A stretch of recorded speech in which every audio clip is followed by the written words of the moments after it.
আচ্ছা দেখেন আমরা লাস্ট অনলাইন ক্লাসে গত সপ্তাহের অনলাইন ক্লাসে আমরা এখান থেকে বিম ডিফ্লেকশনের এক্সাম্পল 1 যেটা এক্সাম্পল 1টা করছিলাম। তো আজকে আমরা এক্সাম্পল 2 যেটা সেটা দেখব। মেইনলি এক্সাম্পল 1 এক্সাম্পল 2 সবগুলাই মানে এখানে এক্সাম্পল 1 2 বলেন বা এরকম এক্সাম্পল 100 পর্যন্ত চাই যতগুলো এক্সাম্পলই বলি না কেন প্রত্যেকটার প্রসেস সেম, প্রত্যেকটার স্টেপ কাজ একই ধরনের।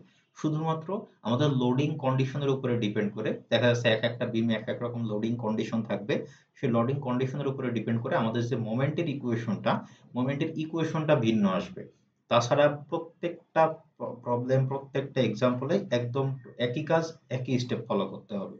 সো আমাদের এক্সাম্পল 1 যেটা ছিল সেটা দেখেন, এখানে কোনো নিউমেরিক্যাল ভ্যালু ছিল না, শুধু কিছু মানে কমন জেনারেল কিছু টার্ম দেওয়া ছিল, যেমন এখানে যে লোডটাকে পি দ্বারা প্রকাশ করা হয়েছে, এখানে লোডের কোনো এক্সাক্ট ভ্যালু দেওয়া ছিল না। এবং এখানে যে লেন্থটাকে এল দ্বারা প্রকাশ করা হয়েছিল। এবং মেনলি প্রথম আমাদের এই বাম পাশে যে সাপোর্ট আছে এই R1 সাপোর্ট থেকে এক্স ডিস্টেন্স দূরে আমরা একটা সেকশনের জন্য ডিফ্লেকশন বের করছিলাম। সো এইখানে মেইনলি আমাদের প্রবলেম 1 যেটা ছিল সেটা একটা পয়েন্ট লোডের কারণে আমাদের একটা বিমের মাঝখানে মিডল পয়েন্টে যদি একটা পয়েন্ট লোড থাকে তাহলে তার কারণে কিভাবে ডিফ্লেকশনটা ক্যালকুলেশন করতে হবে সেটা দেখানো হয়েছে। আর এক্সাম্পল 2 এর ক্ষেত্রে আমাদের পুরা বিমটাতে যদি একটা ইউডিএল বা মানে ইউনিফর্মলি ডিস্ট্রিবিউটেড লোড থাকে তাহলে সেই ক্ষেত্রে কিভাবে ডিফ্লেকশনটা ক্যালকুলেশন করতে হবে সেটাই হলো এক্সাম্পল 2। এই ক্ষেত্রেও ডাইরেক্ট নিউমেরিক্যাল কোনো ভ্যালু অর্থাৎ কোনো লোড বা লেন্থের কোনো ডাইরেক্ট ভ্যালু দেওয়া নাই। এক্ষেত্রেও শুধুমাত্র কমন টার্ম যেমন লোডটাকে ডাব্লিউ নট দ্বারা প্রকাশ করা হয়েছে, লেন্থটাকে এল দ্বারা প্রকাশ করা হয়েছে এবং এখান থেকে R1 সাপোর্ট বা বাম পাশের সাপোর্ট থেকে এক্স ডিস্টেন্স ধরে একটা সেকশন বলা আছে। এই সেকশন থেকে আমাদের মেইনলি বিমটার যে ডিফ্লেকশনটা ক্যালকুলেশন করতে হবে। তো আমরা এর আগের দিন যে ১ নম্বর এক্সাম্পল যেদিন করি সেখানে আমরা একটা হ্যান্ড নোট থেকে বিশাল হিউজ একটা দেখছিলাম যে অনেক কিছু করা। কিন্তু সেই জিনিসটাই আরকি মেইনলি সংক্ষেপে খুব ছোটভাবে সহজে করা যায়। এখানে আমরা দেখতেছি যে এই প্রবলেমটা ২১ পৃষ্ঠায় শেষ হয়ে গেছে। আমরা মেইনলি ২ নম্বর প্রবলেমটাও সেম। জাস্ট একদম যত সহজে আমরা প্রবলেমটা সলভ করতে পারি সেটার দিকে দেখো। তো এখানে আমাদের ১ম কাজ যেকোনো একটা প্রবলেম হোক না কেন ১ম কাজ হবে হলো আমাদের যে ২ টা সাপোর্ট আছে সেই ২ টা সাপোর্টের রিঅ্যাকশন বের করা। ২ টা সাপোর্টের রিঅ্যাকশন যেকোনো সাপোর্টের রিঅ্যাকশন কিভাবে বের করতে হয় এটা আপনারা সলিড মেকানিক্স 1 এ শিখে আসছেন। ১ম এ যেকোনো একটা সাপোর্ট থেকে যদি আমি মোমেন্ট নেই তাহলে আরেকটা মানে অপর যে সাপোর্ট সে অপর সাপোর্টটার ভ্যালু আমরা পেয়ে যাব এবং পুরা সামেশন অফ Fy করলে আমরা আরেকটা যে সাপোর্ট সেই সাপোর্টের ভ্যালুও পেয়ে যাব। সো এইখানে যেমন দেখেন পুরা বিমটা ধরে W নট মানের একটা লোড কাজ করতেছে। এখন আমি যদি সামেশন অফ ধরেন আমি এটা নিলাম, এটা ধরেন আমি বি পয়েন্টের নাম দিলাম বা এই আপনারা চাইলে R1 R2 দিতে পারেন যে রিঅ্যাকশন 1 রিঅ্যাকশন 2 যার যেটা ভালো লাগে সেটা দিতে পারেন। ধরেন আমি বললাম এখন আমি এখান থেকে যদি এই এ পয়েন্টের রিঅ্যাকশন বা বি পয়েন্টের রিঅ্যাকশন ফোর্স বের করতে চাই, আমি ধরেন প্রথমে বলে দিলাম যে আমি সামেশন অফ এম এ মানে প্রথম পয়েন্টটার রেসপেক্টে আমি যদি মোমেন্ট নিয়ে কাজ করি তাহলে কি হবে, এই পুরা বিমের উপরে যে ইউডিএলটা আছে সেই ইউডিএল এর কারণে একটা লোড মানে মোমেন্টটা আসবে, সেই মোমেন্টটা কত হবে, এখানে লোডের ম্যাগনিটিউড বা লোডের ভ্যালুটা হচ্ছে ডাব্লিউ নট এবং পুরা লোডটা পুরা এল লেন্থ পুরাটা ধরে কিছু মানে কাজ কাজ করতেছে। তাহলে টোটাল লোডের পরিমাণ হবে কি ডাব্লিউ নট ইন্টু এল এবং এই পুরা যেহেতু পুরা বিমটা ধরে ইউডিএল লোডটা কাজ করতেছে এই পুরা লোডের সেন্টার অফ গ্র্যাভিটি থাকবে একদম মাঝখানে অর্থাৎ এল বাই টু ডিস্টেন্স দূরে। তাহলে সেক্ষেত্রে আমাদের পুরা যদি মোমেন্ট নিয়ে কাজ করতাম তাহলে সেক্ষেত্রে ভ্যালুটা আসতো W naught into L by two অর্থাৎ ডাব্লিউ এল স্কোয়ার বাই টু। আর এখান থেকে যে এই R2 এর যে সাপোর্টটা সেই সাপোর্টটা একটা অ্যান্টি ক্লকওয়াইজ মোমেন্ট দিত, সেটাকে আমরা বলতাম কি, সেটাকে বলতাম এই RB ইন্টু এল। তো সেখান থেকে একটা একটা এল কেটে দিলে আমাদের মেনলি এই আরবি পয়েন্টের আমাদের যে রিয়াকশন ফোর্সটা আসতো W naught L by two. এখন এখন যদি আমরা সামেশন অফ এফ ওয়াই করি সে টোটাল নিচের দিকে ডাউনওয়ার্ড ফোর্স কতটুকু আছে, ডাউনওয়ার্ড ফোর্স আছে হলো ম্যাগনিটিউড ডাব্লিউ নট এবং এক প্রান্ত থেকে আরেক প্রান্ত লেন্থ যেটা এল অর্থাৎ টোটাল লোডটা আছে ডাব্লিউ নট এল আর আমাদের বি পয়েন্টটা সাপোর্ট দিতেছে W naught L by two, তাহলে বাকি অর্ধেকটা সাপোর্ট দেবে এ পয়েন্ট। এভাবে আপনারা চাইলে এই মোমেন্ট নিয়ে ক্যালকুলেশনও করতে পারেন অথবা এখানে যে লোডিং কন্ডিশন দেওয়া আছে এটা খুবই সিম্পল একটা লোডিং কন্ডিশন। এই লোডিং কন্ডিশনের ক্ষেত্রে আসলে আমার মোমেন্ট টোমেন্ট কিছুই নেওয়া লাগে না, আমি এখান থেকে দেখে খুব সহজেই বলে দিতে পারি। সেখানে যেহেতু পুরাটা ইউডিএল আছে এর অর্ধেকটা সাপোর্ট করবে এ পয়েন্ট বাকি অর্ধেকটা সাপোর্ট করবে বি পয়েন্ট। তাহলে অর্ধেকটা মানে কত, W naught into L by two support করবে এই এ পয়েন্ট আর বাকি W naught into L by two support করবে বি পয়েন্ট। এখানে সেটাই করা হয়েছে। দেখেন এ পয়েন্টের রিয়াকশন যেটা, যদি একটু জুম করে দেখাই, এ পয়েন্টের রিয়াকশন যেটা, এ পয়েন্টের রিয়াকশন হলো W naught L by two, অর্থাৎ half into W naught L. একই কথা এখানেও half into W naught L, অর্ধেক অর্ধেক করে এ পয়েন্ট এবং বি পয়েন্টে ভাগ হয়ে গেছে। সো প্রথম কাজ হলো আমার এই দুইটা সাপোর্ট রিয়াকশন বের করা, প্রথম কাজ শেষ। এখন আমাদের বের করতে হবে, আমাদের এখানে প্রশ্নে যে এক্স ডিস্টেন্স দূরে যে সেকশনটা দিছে, এই সেকশনে মোমেন্ট ইকুয়েশন, এই সেকশনের মোমেন্ট ইকুয়েশন বের করতে পারলে মোটামুটি আমার কাজ শেষ। এরপরে জাস্ট দুইবার ইন্টিগ্রেশন করা, তাহলে আমি ডিফ্লেকশনের ইকুয়েশনটা পেয়ে যাব। এই সেকশনে, এক্স সেকশনে যদি আমি মোমেন্ট নেই, আমি এই এক্স সেকশন থেকে শুধুমাত্র বাম দিকে কনসিডার করতেছি, ডান দিকটা মনে করতেছি এগুলা নাই, এগুলা কিছু নাই। তাহলে বাম দিকে যদি কনসিডার করি, বাম দিকে প্রথমে কি আছে, এই যে প্রথমে এখানে দেখেন ইআই ওয়াই ডাবল প্রাইম, ইআই ওয়াই ডাবল প্রাইম কথাটার মানে কি, আমরা যদি একটু গত ক্লাসটাকে একটু মেমোরিতে ব্যাক করি, তাহলে সেখান থেকে আমরা দেখতে পারবো এই যে ইআই ওয়াই ডাবল প্রাইম মানে কি, D square Y by DX square. Y double prime মানে হলো আমরা এক্স এর সাপেক্ষে, এক্স এর রেসপেক্টে ওয়াই কে দুইবার ডেরিভেশন করছি, তো D square Y by DX square, এটাকে আমরা সহজে ওয়াই ডাবল প্রাইম লিখতে পারি। এই পুরো টার্মটাকে বলা হয় মোমেন্ট, বা এই পুরো টার্মটাকে আমরা মোমেন্টের ইকুয়েশন বলতে পারি। তাহলে এখানে আমাদের এই প্রবলেমটার ক্ষেত্রেও সেম, আমরা এখান থেকে যে মোমেন্টের ইকুয়েশনটা বের করতেছি সেটাকে ডাইরেক্ট আমরা ইআই ওয়াই ডাবল প্রাইম লিখতে পারি। এখন আমি প্রথমে যদি মোমেন্টের ইকুয়েশনে যাই, এখান থেকে আমি বাম দিকে মোমেন্ট ক্যালকুলেশন করব। তো প্রথমে যেটা আসবে সেটা হলো আমাদের এই সাপোর্ট রিয়াকশন। সাপোর্ট রিয়াকশনটা যেহেতু উপরের দিকে আসছে, অর্থাৎ এইভাবে ক্লকওয়াইজ একটা মোমেন্ট দিবে। ক্লকওয়াইজ মোমেন্ট দিলে আমরা সাধারণত ক্লকওয়াইজ মোমেন্টটাকে পজিটিভ ধরে থাকি। তো ক্লকওয়াইজ মোমেন্টের ভ্যালুটা কত হবে, এই ফোর্সের ভ্যালু ইনটু এই সেকশন থেকে তার ডিস্টেন্স।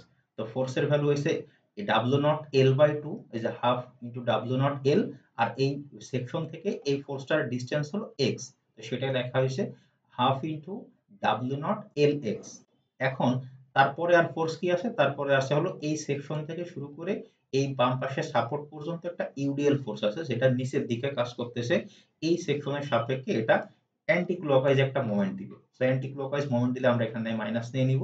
মাইনাস নেওয়ার পরে এই এখানে কতটুকু ফোর্স আছে, এখানে যে ইউডিএলটা আছে, ইউডিএলটার ম্যাগনিটিউড হলো W not. So W not এখান থেকে এই পুরা যতটুকু ইউডিএল আছে সেটা লেন্থ হলো এক্স, অর্থাৎ ডাব্লিউ নট ইন্টু এক্স, এবং এই পুরা ইউডিএলটার সেন্টার অফ গ্র্যাভিটি, অর্থাৎ লোডিং পয়েন্টটা হবে কোথায়, একদম মিডিল পয়েন্টে। পুরা ইউডিএলটা সেন্টার অফ গ্র্যাভিটি হবে মিডিল পয়েন্টে, সেই জন্য এক্স বাই টু।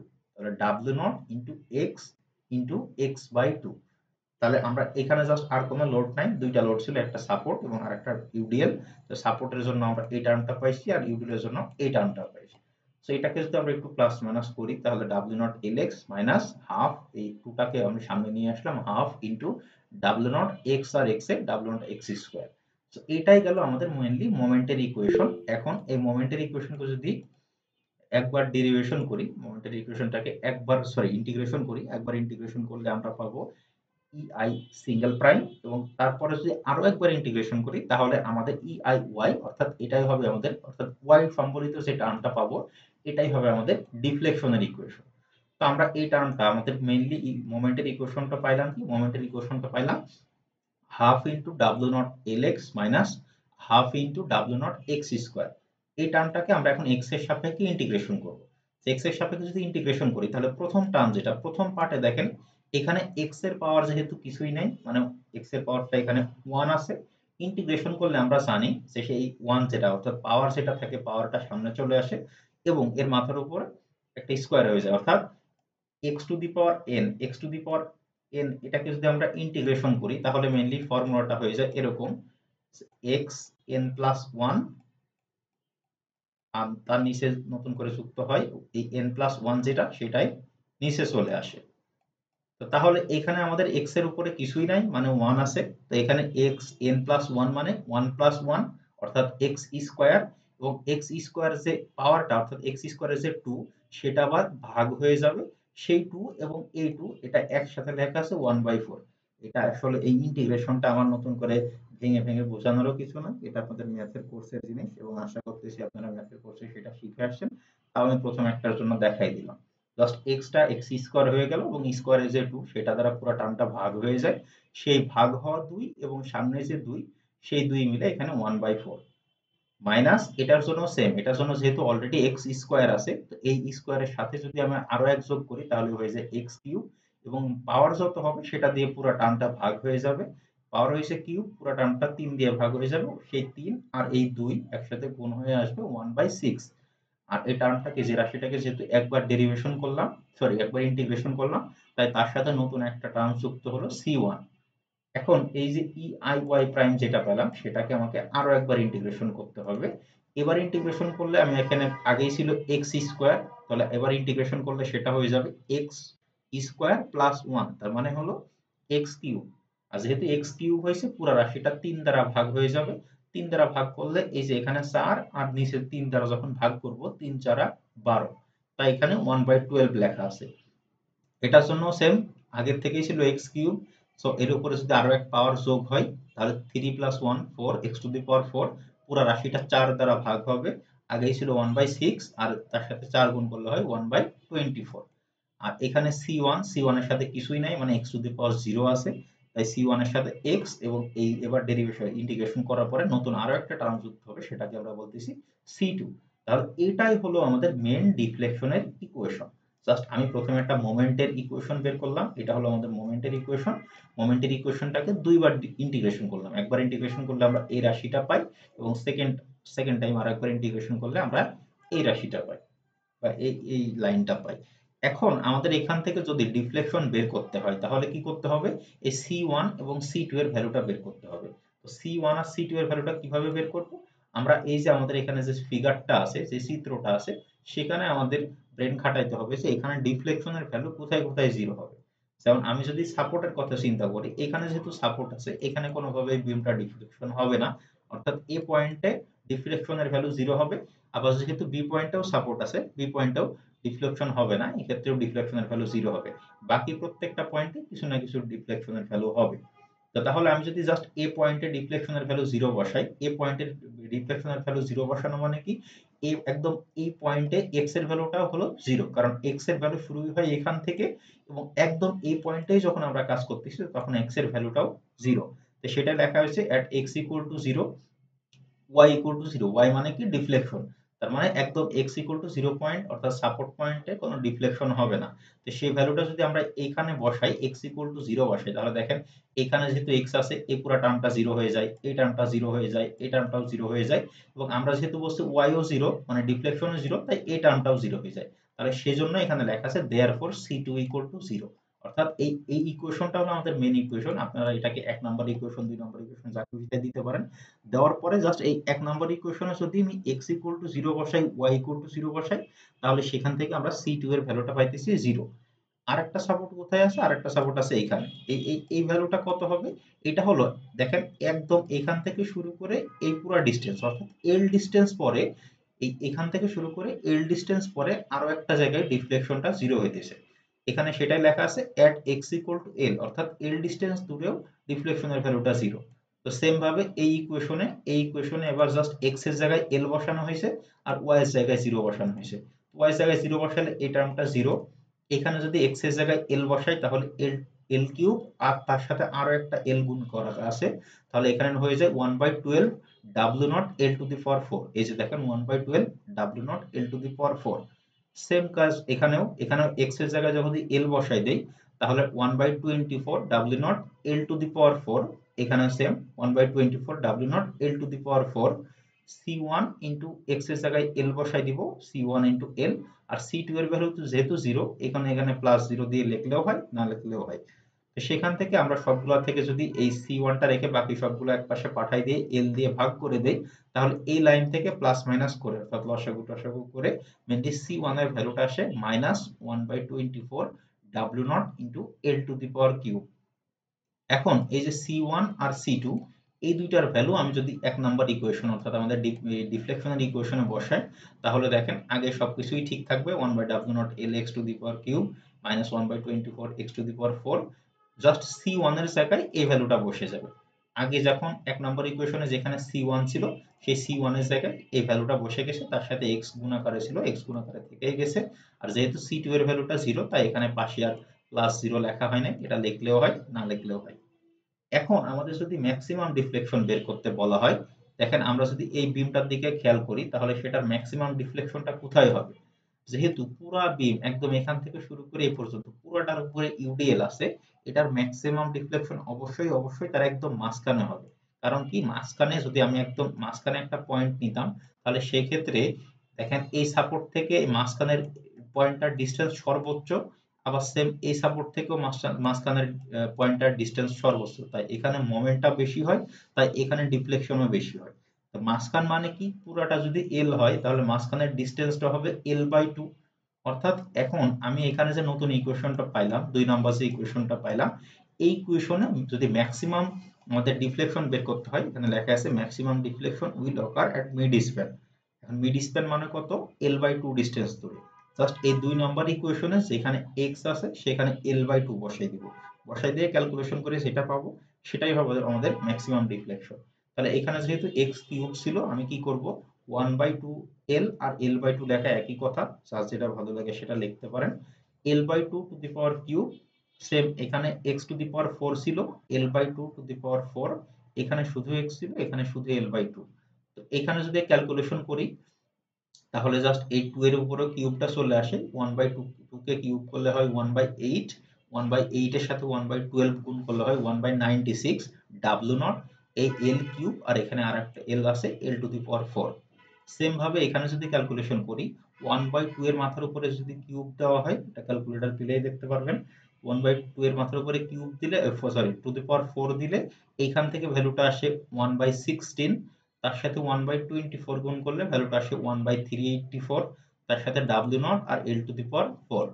সেম ভাবে এখানে 1/24, তার সাথে এখানে হাফ আছে, তাহলে এখান থেকে 1/24 ইন্টু 1/2 গুণ করলে আসে 1/48, ডাব্লিউ নট এখানে এল টু দি পাওয়ার কিউব আর এখানে এল, অর্থাৎ ডাব্লিউ to the power 4, sorry l to the power 4। তাহলে এখন এই তিনটা রাশি পুরাটা যদি আমরা লসাগু করি, অর্থাৎ এই ক্যালকুলেটরে 1/96 মাইনাস 1/384 মাইনাস 1/48 করেন, বাকিটা প্রত্যেকটার মধ্যে ডাব্লিউ naught L to the power 4 আছে, পুরোটা ক্যালকুলেটরে ক্যালকুলেশন করলে মেইনলি ভ্যালুটা আসে মাইনাস 5/384 ডাব্লিউ naught L to the power 4। এটাই হলো আমাদের ডিফ্লেকশনের ভ্যালু। এখন এর সাথে আমাদের আবার ইআই টার্মটা এখানে গুণ আকারে আছে, আমরা যদি শুধু ডিফ্লেকশনটা বের করতে চাই তাহলে ইআই টার্মটা এখানে ভাগ আকারে চলে যাবে। সেই ক্ষেত্রে মেইনলি শুধু ডিফ্লেকশনের ভ্যালুটা বের করতে চাইলে আসবে 5 into W naught L to the power 4 divided by 384 EI. এখন কথা আসতে পারে এখানে মাইনাস লিখলাম, এখানে কেন মাইনাস লিখলাম না? এটার ব্যাখ্যা হলো, মাইনাস দ্বারা মেইনলি বোঝায় আমাদের যে বিমটা ডিফ্লেকশন হইতেছে, এটা আমরা সাধারণত কি বলি, আমরা সাধারণত যদি একটা এক্স অ্যাক্সিস চিন্তা করি, এরকম এক্স অ্যাক্সিস ওয়াই অ্যাক্সিস চিন্তা করি, এই পয়েন্ট থেকে আমরা সাধারণত ইকুইলিব্রিয়াম অনুযায়ী এদিকে গেলে পজিটিভ এক্স বলি, এদিকে গেলে নেগেটিভ এক্স বলি, উপরের দিকে গেলে পজিটিভ ওয়াই বলি এবং নিচের দিকে গেলে নেগেটিভ ওয়াই বলি। সো এখানে মেইনলি নেগেটিভ দ্বারা বোঝানো হচ্ছে যে আমাদের যে বিমটা, সেই বিমটা নিচের দিকে ডিফ্লেকশন হয়েছে, তাই এখানে নেগেটিভ আসতেছে। আনসার লেখার সময় আমাদের এখানে নিচের দিকে লেখা লাগবে না, তবে এখানে একটা জিনিস ওরা ভুল করছে, যখন নেগেটিভ আসবে অর্থাৎ নিচের দিকে ডিফ্লেকশন হবে, ডিফ্লেকশন বের করার পরে নিচের দিকে এরকম একটা তীর চিহ্ন দিয়ে দেখাই দিতে হবে যে এখানে ডিফ্লেকশনটা নিচের দিকে হয়েছে। এখন অনেকের মাথায় এরকম চিন্তা আসতে পারে যে ডিফ্লেকশন তো সবসময় নিচের দিকেই হবে, তাহলে এটা আসলে দেখানোর আবার কি আছে, উপরের দিকে কি ডিফ্লেকশন হইতে পারে কিনা? এখানে আনসারটা হলো উপরের দিকেও ডিফ্লেকশন হইতে পারে, বিশেষ করে ল্যাটারাল লোড যদি কোনো বিল্ডিং এর উপরে পড়ে, অর্থাৎ সেটা আর্থওয়ার্ক বা উইন্ড লোড, এই সমস্ত লোডের ক্ষেত্রে কিছু কিছু বিমে উপরের দিকেও ডিফ্লেকশন হইতে পারে। সো আমরা কোনো বিম আসলে অ্যানালাইসিস করার আগে কখনো এইভাবে বলা যাবে না যে কখনোই তার নিচের দিকে ডিফ্লেকশন হবে না, এরকম কথা কখনোই বলা যাবে না। সো আমরা ক্যালকুলেশন করে দেখবো, যদি এখানে নেগেটিভ ভ্যালু আসে তার মানে নিচের দিকে ডিফ্লেকশন হইতেছে, সেই ক্ষেত্রে এরকম নিচের দিকে চিহ্ন দিয়ে দেখাই দিব। আর যদি এখানে পজিটিভ ভ্যালু আসে তার মানে সেক্ষেত্রে পজিটিভ উপরের দিকে ডিফ্লেকশন হইতেছে, সেক্ষেত্রে আমরা আনসার লেখার সময় এরকম উপরের দিকে তীর চিহ্ন দিয়ে দেখাই দিব। সো এটা কি বোঝা গেছে? জি স্যার, বুঝছি স্যার। একটা কোশ্চেন আছে। বলেন। হ্যালো হ্যাঁ বলেন। স্যার, সেটা হচ্ছে গিয়ে আমার যদি ম্যাক্সিমাম মোমেন্ট যদি সাপোর্টের কাছাকাছি হয়, তাহলে কি L/2 দূরত্বে আপনার ম্যাক্সিমাম ডিফ্লেকশন হবে? না না, যদি মানে মেইনলি ম্যাক্সিমাম ডিফ্লেকশন সেখানে হবে যেখানে মোমেন্টটা ম্যাক্সিমাম হবে। এইখানে দেখেন, এখানে যেহেতু পুরা পুরো একদম ইউনিফর্মলি এখান থেকে শুরু করে এই পর্যন্ত পুরাটা ইউডিএল আছে, তার মানে কি তার ম্যাক্সিমাম মোমেন্ট অবশ্যই মাঝখানেই হবে। বুঝতে পারছেন? এখন আমি আরেকটা এক্সাম্পল দেখাই, ধরেন পরের এক্সাম্পলটার কথা যদি বলি, এই পরের এক্সাম্পল হলো এই যে এইটা, এটাতে যদি দেখাই, এই যে বাম পাশের ছবিটাতে একটু খেয়াল করেন, আমি একটু কার্সারটা টেনে নেই।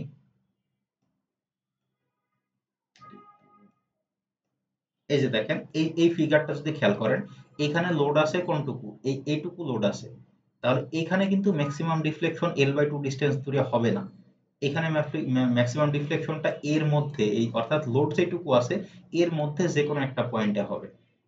বুঝতে পারছেন? এখন যদি এই সমস্ত প্রবলেমের ক্ষেত্রে আপনাকে ডাইরেক্ট ম্যাক্সিমাম ডিফ্লেকশন বের করতেও বলবে না, কারণ এখানে ম্যাক্সিমাম ডিফ্লেকশন কোথায় হবে এটা আসলে এই এসএফডি বিএমডি না আঁকাইলে বোঝা সম্ভব না।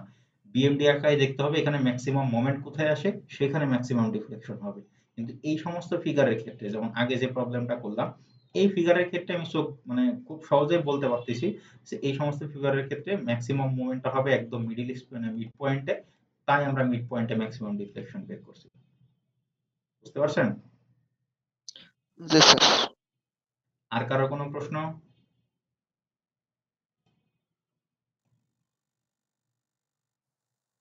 আর কারো কোনো সমস্যা আছে এটাতে? থাকলে বলেন।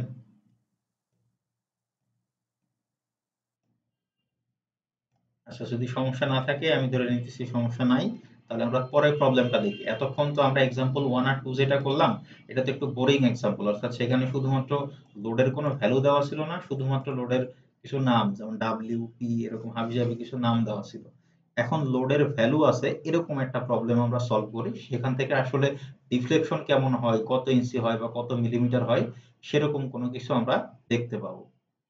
সো এখানে এই ফিগারটা মেইনলি প্রশ্ন হলো এটা প্রশ্ন না, এটা সলিউশন। প্রশ্ন হলো এইটা, এই ফিগারটা যদি দেখি, এরকম একটা ফিগার আছে যে বিমটা টোটাল লেন্থ হলো 4 ইঞ্চি, সরি 4 মিটার। তার মধ্যে প্রথম 2 মিটারে একটা ইউডিএল লোড আছে, ইউডিএল লোডটার ভ্যালু হচ্ছে 300 নিউটন পার মিটার। ইউডিএল লোডটার ভ্যালুটা হচ্ছে 300 নিউটন পার মিটার। আর এখানে প্রথম সাপোর্টটাকে বলা হয়েছে R1, দ্বিতীয় সাপোর্টটাকে বলা হয়েছে R2। এখন আমরা একটু প্রশ্ন দেখি, আমাদের প্রশ্নে কি বের করতে বলতেছে। বলতেছে compute the value of EI del. EI del মানে হলো ইআই ওয়াই, অর্থাৎ আমাদের এই যে এইটা ইআই ওয়াই, ইওয়াই, এটা আমাদের বের করতে বলতেছে। ইআই ওয়াই, ইআই ওয়াই আর ইআই ডেল একই কথা, ডেল আর ওয়াই দুইটা দ্বারাই ডিফ্লেকশন বোঝায়। এরপরে কি বলতেছে, মিড স্প্যান, তার মানে আমাদের একদম মিড স্প্যানে এই পয়েন্টের জন্য আমাদের এই ডিফ্লেকশনটা বের করতে বলতেছে। এখানে দেখেন, খেয়াল করে দেখেন, যেহেতু এখানে লোডটা সিমেট্রিক্যাল নাই, অর্থাৎ এই মিড স্প্যানের বাম পাশে এবং ডান পাশে একই পরিমাণে লোড নাই, তাই এখানে কিন্তু ম্যাক্সিমাম ডিফ্লেকশনের কথা বলে নাই। এখানে শুধুমাত্র বলতেছে মিড স্প্যানের ডিফ্লেকশন কত সেটা বের করতে। এরপরে আর কি বলা আছে, এখানে ই এর ভ্যালু, অর্থাৎ আমাদের যে মডুলাস অফ ইলাস্টিসিটি, সেই ভ্যালুটা বলা আছে 10 গিগাপ্যাসকেল। তারপরে বলতেছে what value of I is required, মানে আই এর কি ভ্যালু প্রয়োজন to limit the mid span deflection to 1/360 of the span. কথাটা ভালো করে বুঝে নেন, এখানে ই এর একটা ভ্যালু দেওয়া আছে আর আয়ের ভ্যালু বের করতে হবে। আয়ের ভ্যালু বের করতে হবে এবং আমাদের মিড স্প্যানের ডিফ্লেকশন বলা আছে 1/360 অফ দ্য স্প্যান। স্প্যান লেন্থটা হলো 4 মিটার, তাহলে এর ম্যাক্সিমাম মানে মিড স্প্যানের ডিফ্লেকশন হইতে পারবে কত, এই এই 4/360। এই 4 মিটার মানে 4/360, এভাবে আমাদের বের করে নিতে হবে। সো এটা আমরা এই মানে ম্যাক্সিমাম বা মিড স্প্যানের ডিফ্লেকশন কত সেটা আমাদের পরের চিন্তা ভাবনা, এই অংশটুকু আমরা আপাতত ভুলে যাই। আমাদের প্রথম কথা হলো এই মিড স্প্যানে আমাদের ডিফ্লেকশন বের করতে হবে। তো মিড স্প্যানে আমরা একটু ডিফ্লেকশন বের করতে হলে প্রথম কাজ কি, খুব ভালো করে খেয়াল করেন, এই প্রবলেমটা ইম্পর্টেন্ট, যেহেতু এখানে ভ্যালু দেওয়া আছে, লোডের ভ্যালু দেওয়া আছে, ইন্টারেস্টিং প্রবলেম। প্রথম কাজ হলো রিয়াকশন বের করা, এই R1 এবং R2 এই দুইটা ভ্যালু বের করব। তো সেটা এখানে ডিটেলসে করা আছে, দেখেন প্রথমে কি করছে, এই সামেশন অফ MR2, অর্থাৎ এই পয়েন্টে মোমেন্ট নিছে। এই পয়েন্টে যদি মোমেন্ট নাই, মানে প্রথম এই অংশটুকু আপনাদের সলিড মেকানিক্স 1 এর মতো, যা সাপোর্টের রিয়াকশন বের করা। এই পয়েন্টে যদি মোমেন্ট নাই, তাহলে দেখেন এই প্রথমে এদিক থেকে যদি আমি চিন্তা করতে থাকি, তাহলে প্রথমে বাম পাশে যে লোডটা আছে সেই লোডটা কত, R1, আর এই পয়েন্ট থেকে এই পয়েন্টের ডিস্টেন্স কত, 4। তাহলে 4 ইন্টু R1, যেহেতু এটা পজিটিভ, সরি উপরের দিকে লোড আছে, তাই এটা অ্যান্টি ক্লকওয়াইজ অর্থাৎ পজিটিভ মোমেন্ট দিবে সেটা। তার সাথে আর কি লোড আছে, আর এখানে আছে একটা ইউডিএল লোড আছে যেটা হচ্ছে নিচের দিকে কাজ করতেছে, যেটা এভাবে অ্যান্টি ক্লকওয়াইজ একটা মোমেন্ট দিবে, তাই সেটা নেগেটিভলি কাজ করে। তো নেগেটিভলি আমরা দুই পাশে যদি ভাগ করে দেই, তাহলে এই পজিটিভ আর ইকুয়াল টু নেগেটিভ। তো সেই ক্ষেত্রে এই ইউডিএল এর কারণে যে পরিমাণ মোমেন্ট আসবে সেটা কতটুকু, ইউডিএল লোড আছে কোনটুকুর উপরে, এই প্রথম 2 মিটারের উপরে, তাহলে 2 ইনটু 300, তাহলে 2 ইনটু 300, এবং একদম আমরা যেখান থেকে মোমেন্ট ক্যালকুলেশন করতেছি এই পয়েন্ট থেকে এই ইউডিএল এর সিজি কোথায় আছে সেটা বের করতে হবে। তাহলে এই পয়েন্ট থেকে এটার ডিসটেন্স হলো 2 মিটার, আর এই ইউডিএল এর সিজি যেহেতু টোটাল লেন্থটা 2 মিটার, সিজি আছে 1 মিটার দূরে, এইখান থেকে এটুকু হচ্ছে 1 মিটার, এই জন্য এখানে 3 দ্বারা গুণ করা হয়েছে। এটা জাস্ট আগের জিনিস, আমাদের আগের সেমিস্টারের জিনিস, এটাই সেভাবে এখানে মোমেন্ট নিয়ে জাস্ট রিয়াকশন ক্যালকুলেশন করা হয়েছে। তো সেক্ষেত্রে R1 অর্থাৎ R1 এই প্রান্তের আমাদের যে রিয়াকশন, সেই রিয়াকশনের ভ্যালুটা আসে 450 নিউটন। এখন যদি আমি আবার দুইভাবে R2 দুইভাবে বের করতে পারি, সামেশন অফ Fy করেও বের করতে পারি, আবার আমি যদি এই পয়েন্টে মোমেন্ট নেই তাহলেও বের করতে পারি, যে কোনো একভাবে বের করলেই হবে।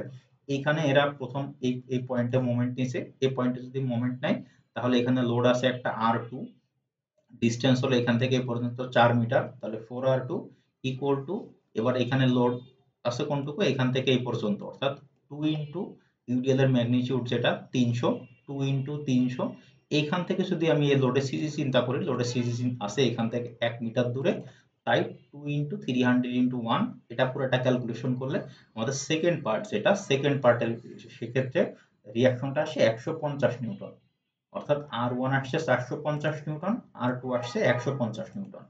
আমার রিয়াকশন বের করা শেষ, এখন আমার কাজ হবে মোমেন্টের ইকুয়েশন বের করা। এখন মোমেন্টের ইকুয়েশন কিভাবে বের করব একটু ভালো করে খেয়াল করেন এই প্রবলেমটার ক্ষেত্রে। এর আগে যে আমরা এক্সাম্পল 1 বা এক্সাম্পল 2 দেখছি, সেক্ষেত্রে আমাদের পুরো লোডিং কন্ডিশনটা ছিল সিমেট্রিক্যাল, অর্থাৎ একদম মিড স্প্যানের বাম পাশে এবং মিড স্প্যানের ডান পাশে একই টাইপের লোড ছিল। এখন মিড স্প্যানের বাম পাশে লোড আছে, মিড স্প্যানের ডান পাশে কোনো লোড নাই, তাহলে সেই ক্ষেত্রে কি করব? তাই সেক্ষেত্রে আমাদের জাস্ট সহজে প্রবলেমটা সলভ করার জন্য আমরা স্বেচ্ছায় এখানে সিমেট্রিক লোড বানিয়ে নিব। ভালো করে খেয়াল করেন, মিড স্প্যানের সাপেক্ষে আমরা দুই পাশে সিমেট্রিক লোড বানিয়ে নিব, দুই পাশে যাতে সেম লোড থাকে এরকম একটা কন্ডিশন আমরা বানিয়ে নিব। তাহলে কিভাবে বানিয়ে নিব? বাম পাশে আছে 300 নিউটন পার মিটারের একটা ইউডিএল, আমরা ডান পাশেও দেখেন এখানে হলুদ কালার দিয়ে ডান পাশেও একদম মিড স্প্যান থেকে শেষ পর্যন্ত ডান পাশেও 300 নিউটন পার মিটারের একটা ইউডিএল লোড বানিয়ে নেওয়া হয়েছে। এখন যেহেতু এই লোডটা আগে ছিল না, আমি ধরে নিতেছি, অ্যাসিউম করে নিতেছি, তাই উপর থেকে নিচের দিকে যে পরিমাণ ইউডিএল কাজ করতেছে, আমি নিচের থেকে উপরের দিকেও সেম একই পরিমাণ ইউডিএল দিতেছি, যাতে এই লোডটা এবং এই লোডটা ব্যালেন্সড হয়ে যায়। অর্থাৎ এখানে এক্সট্রা কোনো লোড আমার বিমের উপরে আসবে না, কিন্তু আমি এই উপরে এবং নিচে এই লোডটা নেওয়ার কারণে আমার বিমের উপরে মিড স্প্যানের সাপেক্ষে বিমের উপরে দুই পাশেই যাতে সিমেট্রিক লোড থাকে, দুই পাশে যাতে একই রকম লোড থাকে। এখন একটা প্রশ্ন আসতে পারে যে স্যার, উপরে তো দুই পাশে সিমেট্রিক লোড আসলো, কিন্তু নিচে এক পাশে লোড আছে আর এক পাশে লোড নাই, তাহলে নিচে তো সিমেট্রিক হলো না। সেক্ষেত্রে আনসারটা হলো, সাধারণত যখন আমাদের ডিফ্লেকশন ক্যালকুলেশন করা হয়, তাহলে জেনারেল কেস ডিফ্লেকশনটা নিচের দিকে হয়। তো নিচের দিকে ডিফ্লেকশন হইতে হলে আমাদের লোড থাকতে হবে উপরে, তাই আমরা সাধারণত উপরের দিকে যদি সিমেট্রিক বানাইতে পারি, দ্যাটস এনাফ, সেভাবে আমরা খুব সহজে অ্যানালাইসিস করতে পারি, নিচের দিকে আমাদের লোডের সিমেট্রিক বানানো প্রয়োজন নাই। তাই আমি কি করছি, আমার বাম পাশে 300 নিউটন পার মিটারের ইউডিএল ছিল, আমি ডান পাশেও 300 নিউটন পার মিটারের ইউডিএল বানাই নিছি, এবং উপরে যেটাকে বানাইছি সেটাকে ব্যালেন্স আউট করার জন্য নিচের থেকে আরো একটা ইউডিএল যোগ করে দিচ্ছি, যাতে উপরের এই লোড এবং নিচের এই লোড কাটাকাটি হয়ে আবার জিরো হয়ে যায়। এরপরের কাজ কি ছিল? এরপরের কাজ হলো আমাকে একটা মোমেন্টের ইকুয়েশন বের করতে হবে। সে মোমেন্টের ইকুয়েশনটা বের করব কিভাবে? এই যে আমরা এখানে বাম থেকে এক্স ডিস্টেন্স দূরে একটা সেকশন নিয়ে নিলাম, বাম থেকে এক্স ডিস্টেন্স দূরে একটা সেকশন নিয়ে নিলাম, এখন এই সেকশনের সাপেক্ষে আমরা মোমেন্টের ইকুয়েশন বানাবো। তো এখান থেকে যদি আমি প্রথমের থেকে একদম লোডের কথা চিন্তা করি, কোথায় কি লোড আছে না আছে, তাহলে দেখেন এখান থেকে চিন্তা করলে বাম দিকে প্রথমে এই লোড আছে যেটা হলো R1, সেটার ভ্যালু হচ্ছে 450, এবং এটা উপরের দিকে আছে, এদিক থেকে একটা পজিটিভ ক্লকওয়াইজ মোমেন্ট দিবে, তাই সেটাকে আমরা লিখতে পারি প্লাস 450, এবং এই সেকশন থেকে তার ডিসটেন্স হলো x, অর্থাৎ 450x। এরপরে কি আছে? এরপরে এখান থেকে শুরু করে এই পর্যন্ত পুরোটা একটা ইউডিএল আছে, যেটার ভ্যালু হচ্ছে 300 নিউটন পার মিটার। দেখেন এইখান থেকে শুরু করে অর্থাৎ এক্স ডিসটেন্স যতদূর আছে পুরোটা একটা ইউডিএল আছে, প্রত্যেকটা জায়গায় ভ্যালুটা হচ্ছে 300 নিউটন পার মিটার। যেহেতু এটা উপর থেকে নিচের দিকে কাজ করতেছে, অর্থাৎ অ্যান্টি ক্লকওয়াইজ মোমেন্ট দিতেছে, তাই তার আগে একটা নেগেটিভ আসবে, নেগেটিভ একটা আসলো, লোডের ভ্যালুটা কত হবে, এই জায়গায় 300 ইন্টু তার লেন্থ হলো এক্স, তাহলে 300 ইন্টু এক্স, এবং এই পুরা লোডের সেন্টার অফ গ্র্যাভিটি বা কার্যক্রম কোথায় হবে, এই পুরা এই এখান থেকে শুরু করে এই এক্স ডিস্টেন্সের অর্ধেক, অর্থাৎ এই এক্স বাই টু ডিস্টেন্সে। ওই এক্স বাই টু কে এখানে 1/2 ইন্টু এক্স লেখা আছে, সেহেতু আগে 300 ইন্টু এক্স ছিল, তার সাথে আবার এক্স বাই টু গুণ করলে সেটা একসাথে হয়ে যায় X square. X square by two সেটাকে এখানে 1/2 সামনে রাখা হয়েছে, 1/2 ইন্টু 300 এক্স স্কোয়ার। তাহলে দেখেন আমাদের আসল প্রবলেমে এতটুকু হলুদ কালারে এতটুকু লোড ছিল না, কিন্তু আমরা প্রবলেমটা সলভ করার সময় আমরা এখান থেকে এই পর্যন্ত পুরাটা ইউডিএল ধরে নিয়েছি। তাহলে এখন কি করব, আমরা এইখান থেকে এইটুকু ইউডিএল বাদ দিয়ে দেব। এখন এখান থেকে এইটুকু ইউডিএল যেহেতু উপরের দিকে কাজ করতেছে, তার মানে এটা পজিটিভ মোমেন্ট দিবে, পজিটিভ মানে ক্লকওয়াইজ মোমেন্ট দিবে। সো ক্লকওয়াইজ মোমেন্টের কারণে এখানে পজিটিভ প্লাস লিখছি। এইখান থেকে এইটুকু যদি আমি মোমেন্ট ক্যালকুলেশন করি, তাহলে দেখেন ডিসটেন্স কতটুকু হবে, এই সাপোর্ট থেকে এই সেকশনের ডিসটেন্স হলো এক্স, আর এখান থেকে এটুকুর ডিসটেন্স হলো 2। তাহলে এখান থেকে এটুকুর ডিসটেন্স হবে কত, এক্স মাইনাস 2, সেটা লেখা আছে এক্স মাইনাস 2। লোডের ভ্যালুটা হচ্ছে 300, অর্থাৎ 300 ইন্টু এক্স মাইনাস 2। আবার যদি এইটার আমরা সেন্টার অফ গ্র্যাভিটি বের করতে চাই এই ইউডিএল এর কার্যকর পয়েন্টটা, তাহলে সেক্ষেত্রে হবে এক্স মাইনাস 2/2। তার মানে আগে একটা এক্স মাইনাস 2 ছিল, পরে আর একটা এক্স মাইনাস 2, দুটো এক্স মাইনাস 2 গুণ করলে হয় এক্স মাইনাস 2 হোল স্কোয়ার, আর তার সাথে যে এক্স মাইনাস 2/2 ছিল সেটাই সামনে আমরা লিখলাম 1/2 into 300 into X minus 2 whole square. Just একটা মোমেন্টের ইকুয়েশন বানানো, ভালো করে খেয়াল করেন, এইটুকু বুঝতে পারলে প্রবলেম শেষ। এরপরের কাজ খুবই সহজ। এই মোমেন্টের ইকুয়েশন বানানোতে কারোর কোনো অসুবিধা আছে?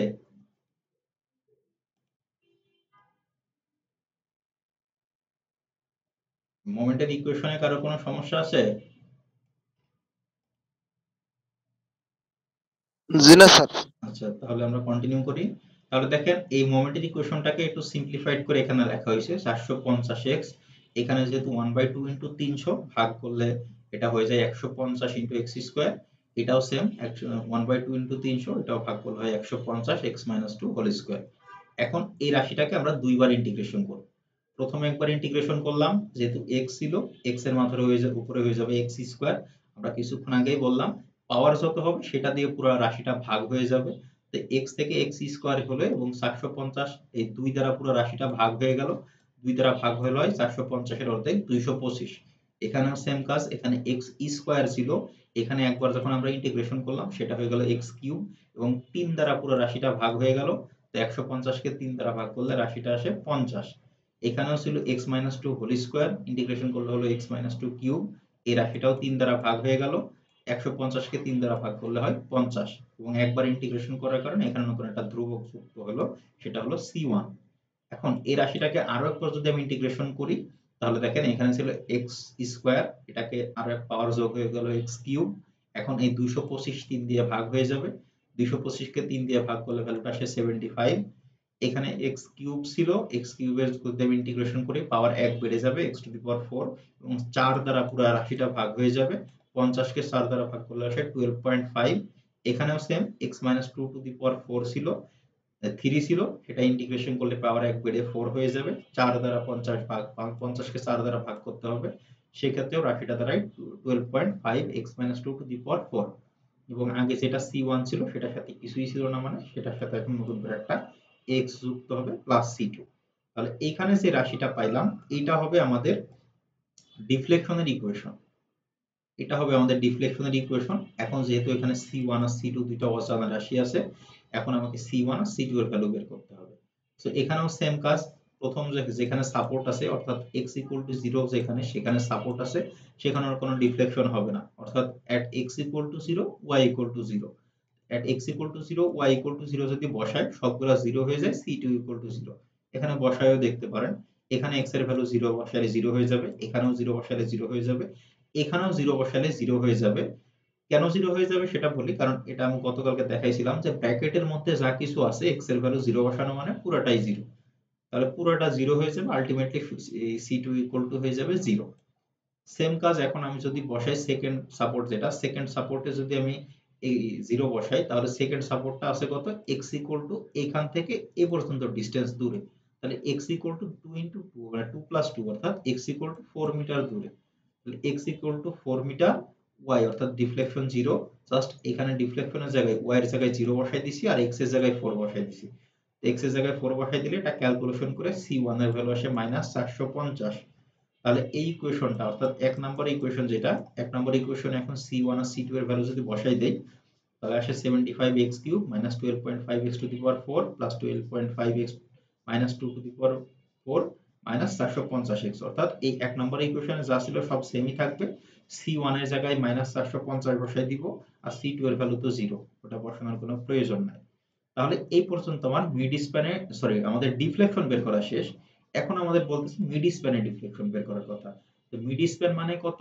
আমাদের পুরো এই বিমটা ছিল 4 মিটার, তার মানে মিড স্প্যান মানে হলো 2 মিটার। তো 2 মিটার দূরে আমি ডিফ্লেকশন যদি বের করতে চাই at x equal to 2 metre, just এখানে x এর জায়গায় 2 বসাই দিলেই হচ্ছে।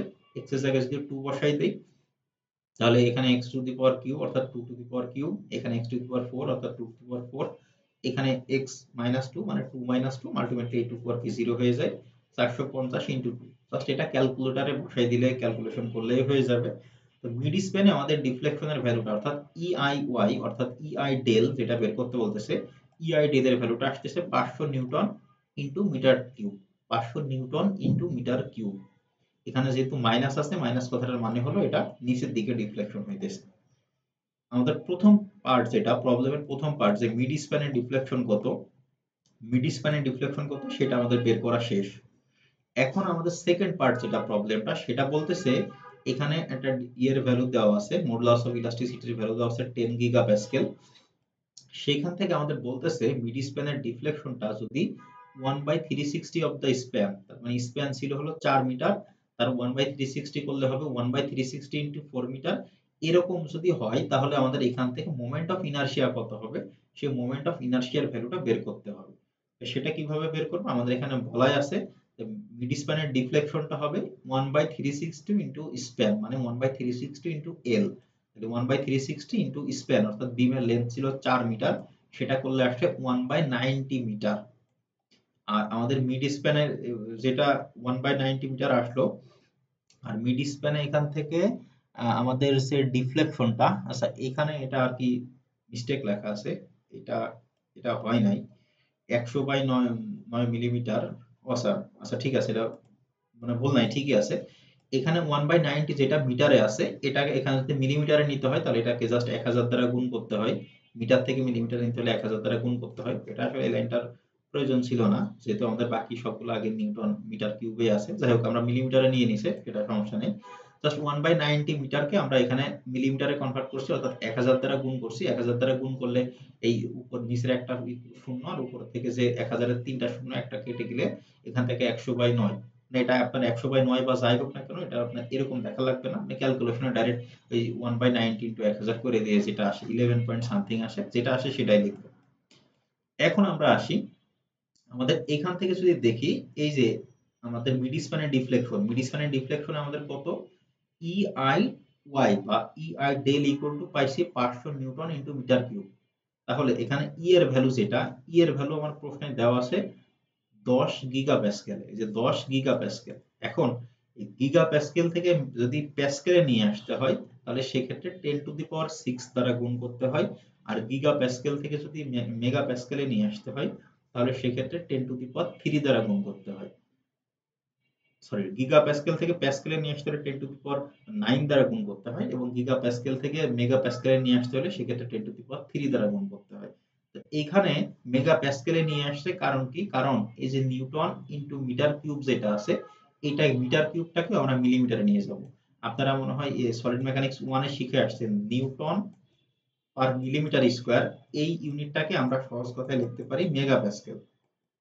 নিউটন পার মিটার স্কয়ার যেটা সেটাকে লেখা হয় প্যাসকেলে এবং নিউটন পার মিলিমিটার স্কয়ার যেটা সেটাকে আমরা লিখি সেটার আরেক নাম হলো মেগাপ্যাসকেল। তো এই জন্য এখানে এই গিগাপ্যাসকেল যেটা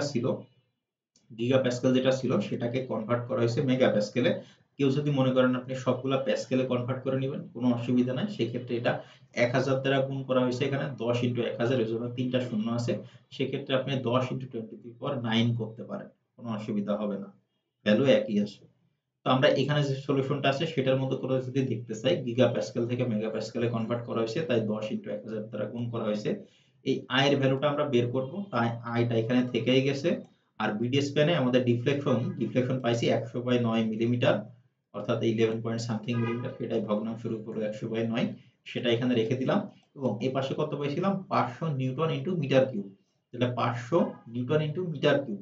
এখন এই পাশে আমরা যে ইউনিটটা বসাইছি, এই ডিফ্লেকশনের যে ইউনিটটা বসাইছি সেটা ছিল মিলিমিটার, আর এই পাশে আমরা ডিফ্লেকশন যেটা পাইতেছি সেটার ইউনিট হলো মিটার।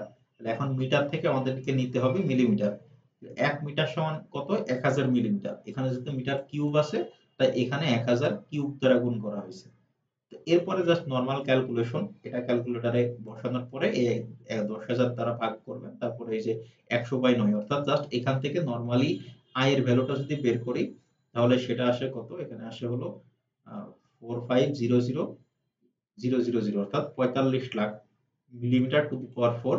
এটাকে আমরা যদি সায়েন্টিফিক রূপে লিখি, তাহলে সেক্ষেত্রে মোমেন্ট অফ ইনার্শিয়ার ভ্যালুটা আসে 4.5 into 10 to the power 6 millimetre to the power 4।